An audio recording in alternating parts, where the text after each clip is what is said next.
Hello everyone, welcome to the video on anti-adrenergics. Anti-adrenergics are also known as sympatholytics. Lytics means the drugs which are opposing the action of adrenergics. They are also known as adrenergic blockers. All these words are used interchangeably. Understand the meaning. Now in this video I am going to explain about non-selective drugs and selective drugs. Selective drugs means they are selective towards a particular receptor. Non-selective, it is not selective towards a single receptors, but it will be acting on multiple receptors. Now in this video I will explain both the chemistry as well as pharmacological aspects of these drugs. This is my YouTube channel. If you like the video content, do subscribe and share. Let's get into the topic. Now, anti-adrenergics are also known as sympatholytics. So these are the drugs which will antagonize the effects of adrenaline and its related drugs, all sympathetic drugs. Now these drugs are competitive antagonists of either alpha or beta, or they may block both the receptors. When you see the classifications, you have alpha 1 selective and alpha 2 selective, and non-selective drugs are there. Similarly, beta 1 selective drugs are there and non-selective drugs are there. Finally, you have drugs which will block both the receptors, alpha as well as beta receptors.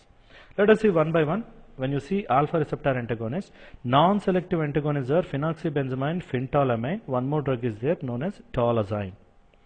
Whereas alpha 1 selective blockers, prazosin, terazosin, alphazosin, doxazosin, tamsulosin, all of them are there. Alpha 2 selective blocker is yohimbine. Let us understand about this yohimbine. See, yohimbine is selective towards alpha 2 receptor which is present on the neuron itself. So the yohimbine, when it blocks this receptor, what happens? See, the job of alpha 2 receptor is when it is activated or when norepinephrine acts on it, it reduces the biosynthesis of norepinephrine. But what is the work of this yohimbine? It is blocking this receptor. So what happens? It increases norepinephrine level. So yohimbine is used as a mood elevator, and clinically it is not widely used, but remember why the mood elevation occurs, because it increases the levels of norepinephrine. Now, see, non-selective alpha blockers has got certain effects. These alpha blockers, see, alpha 1 receptor is prominently present on blood vessel. When it is activated, vasoconstriction occurs, but this is blocker. So what happens? Vasodilation occurs.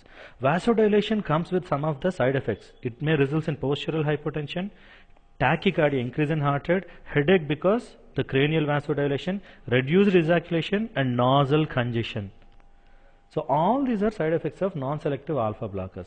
When you see the drugs, we have phenoxybenzamide, phentolamine, tolazolin are there. Understand, this phenoxybenzamide is an irreversible inhibitor of alpha receptors. See, remember, whenever you see this irreversible word, understand the drug will form a covalent bond with the receptor. Aspirin forms a covalent bond with cyclooxygenase enzyme, whereas these drugs form a covalent bond with receptor. The reason for that is it has got this chloroethyl amine group. See, these kind of drugs are known as alkylating agents. This reason forms a bond with the receptor and alkylate the receptor, hence they are known as alkylating agents. In anti-cancer also you have a class called as nitrogen mustards. They are known as alkylating agents. Now how it happens? Look at this. See, phenoxybenzamide, this chlorine is a very good leaving group.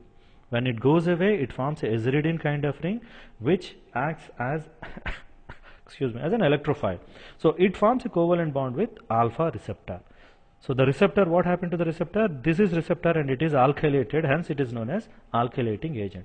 But remember, it is an irreversible blocker. Very few of the drugs are there in this kind. Now understand the structure also. See, phenoxy, this is phenoxy group. Benzamine, benzylamine. The structure will give you hints about the name. The name will give you hints about the structure.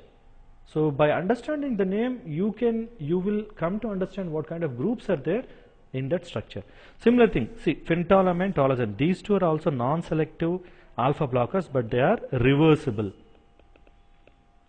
Now see, phentolamine, so you have phenol group is there, toluene group is there.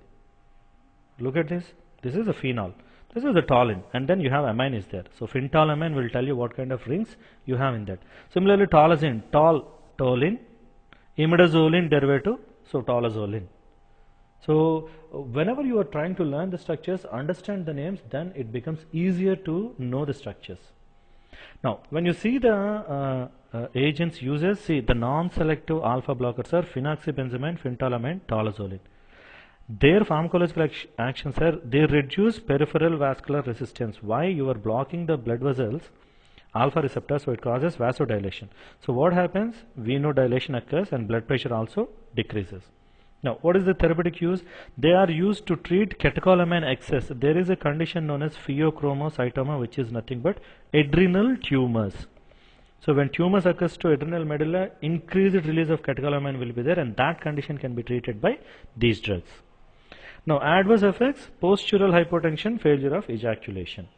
So this is about non-selective alpha blockers. Now these are selective alpha blockers. Selective alpha blockers like prazosin, terazosin, doxazosin, alphazosin. Again, all of them can be classified into piperazine quinolines. See, this is piperazine. This is quinoline. So all of them has got this group, since it is known as piperazine quinolines. Now, see, prazosin has got this thing. Furan ring is there. Tetrahydrofuran is terazosin. This tera indicates tetrahydro. So this is how you need to understand the structures. Doxazosin, similar again, piperazine quinoline. Alphazosin is not a piperazine quinoline. It has got only quinazoline is there. Piperazine, quinazoline, rest of the drugs, but this one is only quinazoline. Now, when you see the actions, the alpha selective drugs, all these drugs, their primary target is blood vessels. So they reduce peripheral vascular resistance and reduce blood vessel. They also relax smooth muscle in the neck of urinary bladder and in prostate. This is an advantage to treat decreased urinary flow in benign prostatic hyperplasia. When men of certain age, when they cross 50 or 60, the prostate gland starts increasing its size. That condition is called as benign prostatic hyperplasia. What happens is that this reduces urinary outflow. So to treat these conditions, these drugs are used. Excuse me. Why? They relax the smooth muscle in the bladder and increases urinary flow. Hence they are used like that. The major untoward effect is postural hypotension. Because blood vessel dilation is there, it immediately causes orthostatic hypotension or postural hypotension. Moving further, the beta blockers, you have non-selective and cardioselective drugs are there. Non-selective propranolol, sotalol, timolol, pindolol. Selective atenolol, metoprolol, acebutolol, esmolol are there. Now see, all these beta blockers, understand they end with OL and OL. And the common pharmacophore is aryl oxypropanol-amine. Understand this word pharmacophore. Pharmacophore is a group or group of rings which are responsible for the mechanism of action. So these particular groups are required to show action. What is that pharmacophore here? Aryl oxy.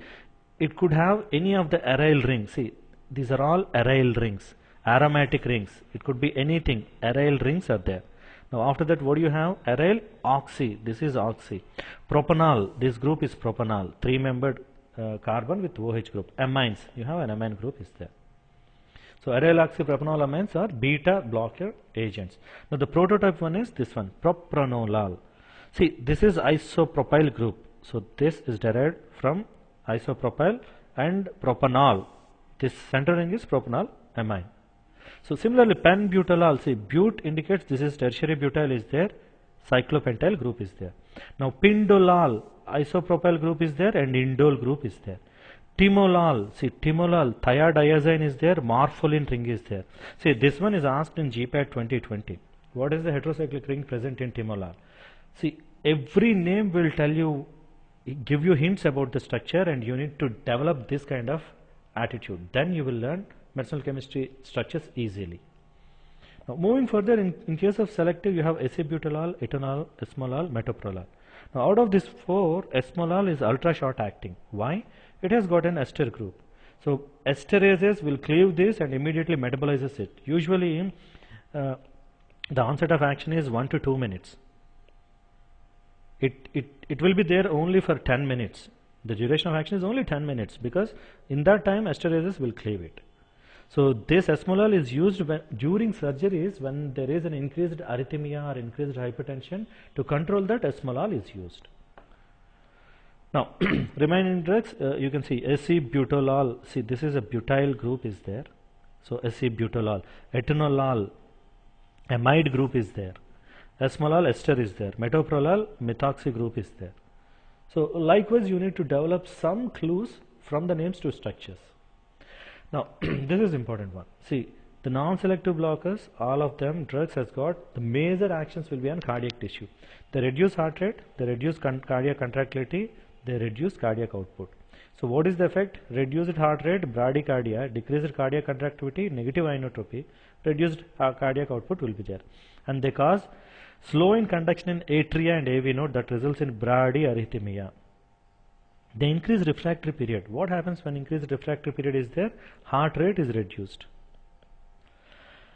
Now, excuse me, bronchoconstriction, because they are non-selective, the action on beta 2 is what causes bronchoconstriction. Now, prolonged hypoglycemia, understand this one. Beta 2 receptors are also present in liver. From the liver, they increase the release of glucose.